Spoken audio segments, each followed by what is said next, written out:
In today's lesson, we will be dealing with the continuation of the genre as type of writing. You'll be given a brief introduction for the different types of writing. So we will tackle first about persuasive writing. When we say persuasive writing, it aims to convince the reader to adopt an opinion or a course of action. There are forms for persuasive writing. First is the persuasive essay, which aims to influence the attitudes and actions of a specific audience on specific issues. In writing this kind of essay, you must be able to provide facts, detailed and relevant evidences to support your claim.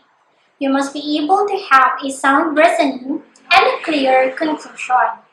Let's say your chosen topic is Rodrigo Duterte is a good president.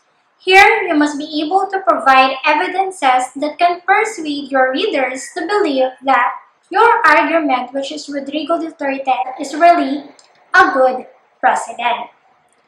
Next form of persuasive writing is editorials. It states the opinions of the editors and publishers of news organizations. According to Alan Wentruth, editorial is an article that presents the newspaper's opinion on an issue. Editorial writers build on an argument and try to persuade readers to think the same way they do. Next is letters to the editors. These are letters sent to print and internet publications to express opinions in response to previously published articles. Let's say, for example, they publish an article about Taylor Swift and you have read it. Let's say your reaction about this is that you find it nonsense because it states fake news. You as a reader may write a letter to the one that published it and express your opinion about that. Next, we have reviews, which evaluate items and activities such as books, movies, plays, and music from the writer's point of view. For instance, you've listened to the album of Taylor Swift. You try to evaluate each of the albums she has. You go into details and analyze everything about her songs per album. So doing so, you'll be able to give knowledge and persuade your readers to like or dislike her albums. Next, we have advertisements. These are paid announcements that try to convince people to buy or do something.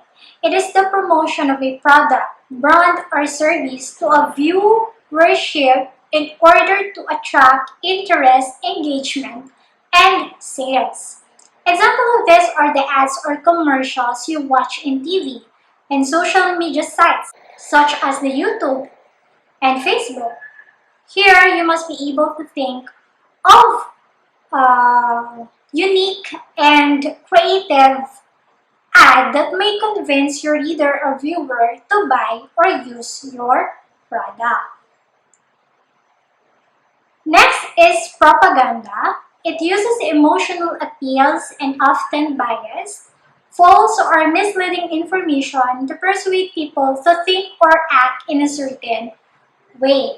So some common propaganda are bandwagon, which puts forth the idea that everyone is doing this or everyone supports this person, so you should as well. So that is the reasoning in bandwagon. Another propaganda is testimonials.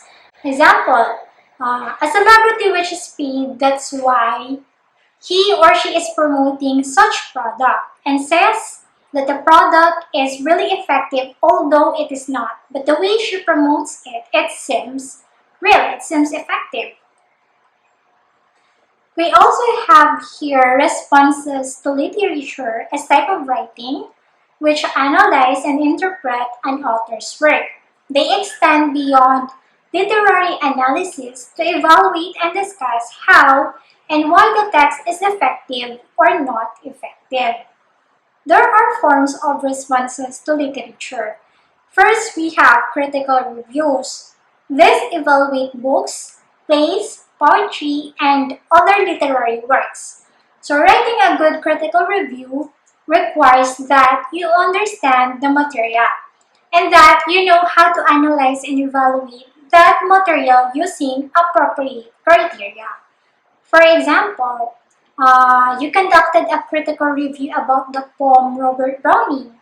Other, other than the no interpretation of that poem, you as the one who writes or do a critical review, you may write your discovery, explanation about his poem. Let's say you write where the author is coming from based on the poem he had written, something like that. Next is compare and contrast essay. It explores similarities and differences between two or more works of literature. For example, you'll compare and contrast the poem of William Shakespeare to the poem written by John Milton. Next is letters to the authors. These are letters directly sent by readers to authors to share their feelings and thoughts about literary work.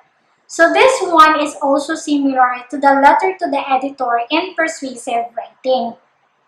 The only difference here is that it is a letter that is sent directly to the author of a literary text.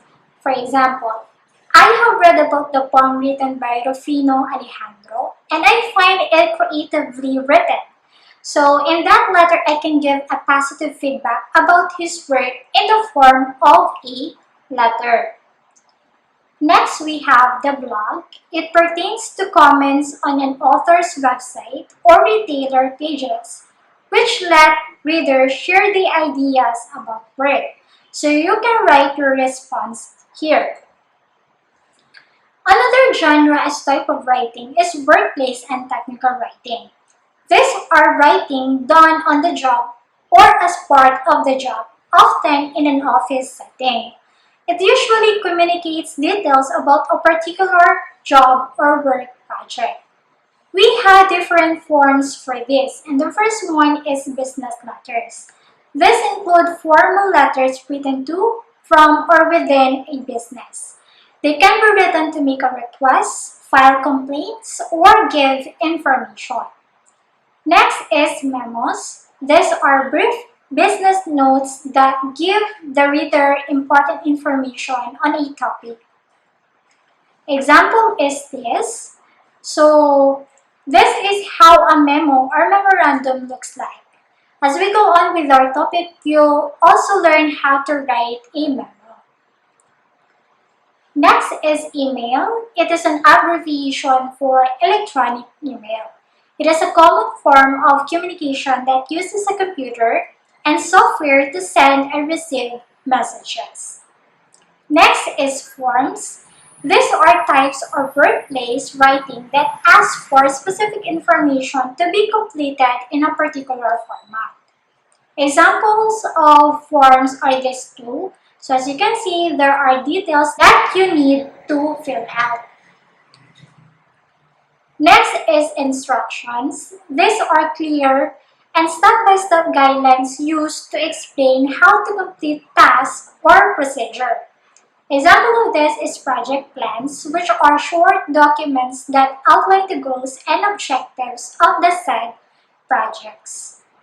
Next, we have the resume. It is an overview of a person's experience and qualifications for a job. It lists a person's job skills and work history. It is one of the requirements that an employer asks when you apply for a job. Next, we have the college applications, which pertains to documents that ask for personal information and details in order to decide whether or not to accept a student. Next, we have the job applications. These are documents that employers use for hiring purposes. It is a form that employers ask job applicants to fill out to learn about their work history. These forms are often completed online, but some businesses still use paper applications.